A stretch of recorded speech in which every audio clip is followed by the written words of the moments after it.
I have done some dumb things. I once asked a friend who had recently given birth when her baby was due, while I was holding the baby. Yep. I once took the steering wheel off my car to straighten it out while I was driving with people in the car. It kind of makes sitting a text behind the wheel look tame. I once even let a vacuum cleaner sales consultant inside my house. Man, she was a fast talker. Tough to get out of there too. We've all done some dumb stuff. But in the same way that kicking your car when it breaks down won't help your car learn anything, self-punishment isn't the road to future success either. Calling yourself an idiot when you do something stupid won't make you any less of an idiot. Internal and external forces beat us down, but you need to replace the self-defeating self-talk with truthful, encouraging, forward-facing statements to overcome your own worst enemy. That's you. We're going to continue to talk about some of the thinking traps that teenagers deal with. Psychologists call them cognitive distortions, which I have to admit makes me feel smarter when I say it too. But they're habits of looking at a thing in a biased way that leads to self-destructive behavior. If you didn't watch our first video on cognitive distortions, you should watch it on our YouTube channel. It's youtube.com/Student Reach Inc. While you're there, subscribe to our YouTube channel too. Just a little click, see, and then we'll feel good about ourselves. All right, the 3 cognitive distortions we're going to deal with today involve negative self-talk that leads to poor self-image and a self-destructive attitude that becomes a self-fulfilling prophecy. See all the selves I put in there? Isn't that cute? Maybe it's not, I don't know. I'm going to talk to you like you're the teenager in this situation, or maybe this is all a ruse to trick you into facing your own distortions. At the end, we're going to put a tool in your toolbox to help the teenager in your life help themselves. It's called reframing, and it's awesome. All right? Let's jump right in.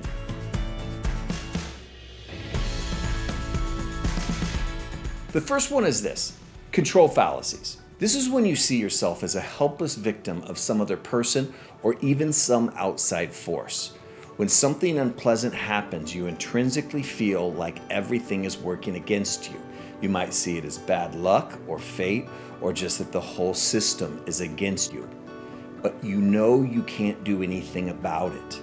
There are 2 types of feeling trap. The external, this is the I feel so stuck, where everything is directed at you, and the internal, this is the it's all my fault, where you are responsible for everything that happens to everyone around you.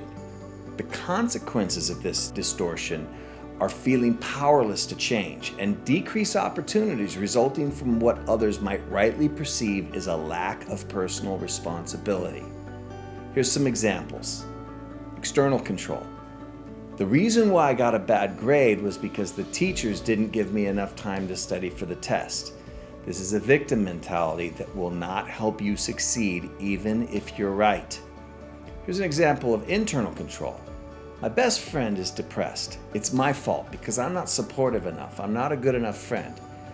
This results from an exaggerated sense of your own importance that is born in pride, not actually caring. Here's how you deal with it. Always commit to take responsibility for your own actions. Differentiate between the external forces that influence your behavior and the external forces that control your actions, of which there are very few. You have to realize that you have almost no control over anyone else, and that you can only be responsible for your direct actions because you don't control anyone any more than they control you. Until you decide that no one else has 100% control over you, you will have a hard time being happy and becoming a more awesome version of yourself. You control your attitude, your actions, and what you say. Someone might trigger you or influence your behavior, but you need to take what one former Navy SEAL calls radical ownership for your own actions, and let people take the same ownership for their own actions. Shoulds. We seem to all have a list of rules about how people should and shouldn't act. You become angry or disappointed when people break your rules, and you feel guilty when you break your own rules of what you should have done. You believe that simply knowing what you should do will be enough, but you're constantly frustrated by the lack of forward movement. The consequences of this distortion are anger, guilt, frustration, and resentment towards others and yourself. Here's one example. You think you should have done better on a test and you want to give up. You're frustrated and thinking that if you are a smart person, it shouldn't be this hard. Here's another example. You think you should exercise more, so you beat yourself up when you don't do what you know you should do. Here's how you deal with it. Forget about what you think should happen and focus on practical solutions. Let other people know what you'd like from them and then let them decide what they will do. Instead of thinking about what you should do, take steps to actually do it with a solid plan of small pieces. Motivation for who you should be is the why, but focusing on how to get there is the system that actually produces results. Coulda, shoulda, woulda. None of those words is very helpful to your future. When you examine the past, don't focus on what you should have done, but instead on what you'll do differently in the future.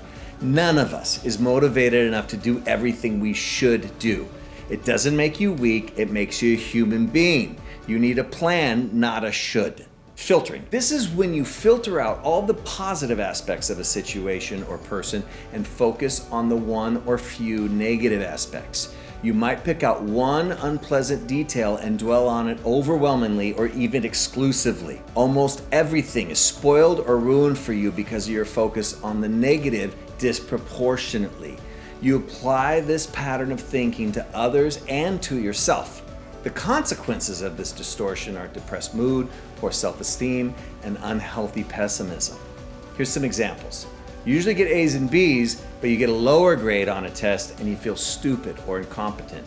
You focus on this one lower grade and it makes you feel inadequate or stupid instead of realizing that your record is pretty good on tests. Here's another example. Your close friends at a party are all nice to you and it's a fun party, but then someone you don't know very well is rude to you. The entire party is spoiled for you, even though you had fun for most of the party. Here's how you deal with it. Discipline your mind to focus on the positives instead of the negatives. It's easy to focus on the negative, especially if you feel threatened in some way. It's a natural human instinct. It's also something that sucks the awesome out of everything good and destroys your happiness, your gratitude, and your self-esteem.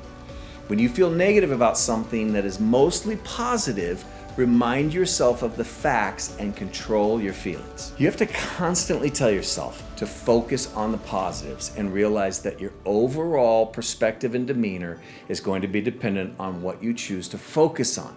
It's up to you if a party is a blast, regardless of one unpleasant interaction with somebody who's a jerk, or if it's a total disaster because of the one person who is rude to you. The difference is completely dependent on your focus. All right, I'm gonna give you just one tool, one technique today for getting out of these mind traps and helping the teenager in your life. It's called reframing. Reframing is one of the most important tools for overcoming thinking traps or cognitive distortions, because it attacks the problem at its heart, the false belief habit.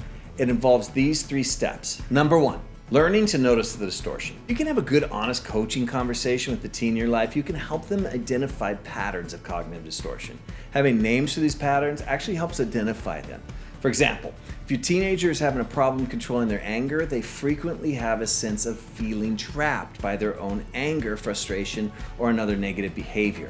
They believe that the actions of others cause their behavior and they cannot control their emotions that lead to those behaviors. When you patiently help them examine what went wrong, you gotta look for passive use of language that helps them describe themselves as a victim, like, "He made me so mad," or "I was late because I couldn't sleep last night." Help them identify that these are times when they feel trapped. Then encourage them to stop seeing themselves as victims by these statements. Sometimes they may have legitimate complaints, but it's still helpful for them to process life through the lens of self-control, or "this is how I feel," instead of "this is how someone made me feel." Number 2, examining the evidence. It's time to take a look at the facts and evaluate hard truth. Are the feelings proportionate to the realities?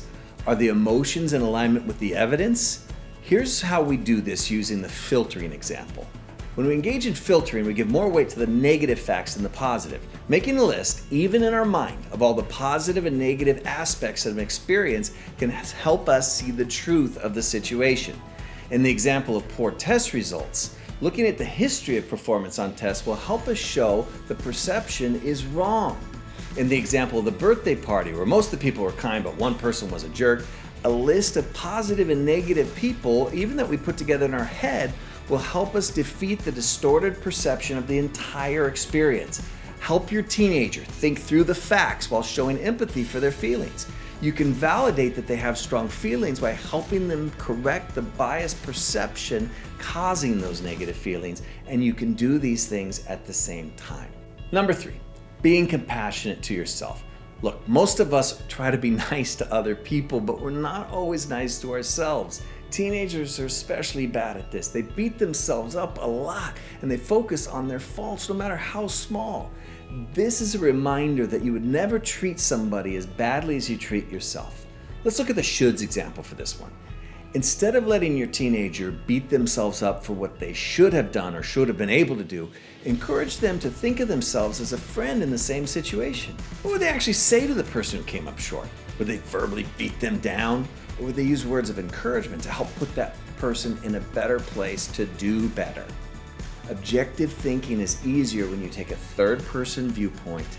Teach your teen to be a good friend and be compassionate to themselves. All right, that's it for this video. Listen, you need to go to studentreach.org/ucoach5. We have the notes there. It'll be really helpful to you. And while you're there, why don't you just subscribe to our YouTube channel? We're really needy for subscribers right now. It's just like every morning I wake up just hoping somebody new will subscribe, and I check it. Maybe it's not that bad, but we need your help. Listen, I know you could be more awesome than you already are.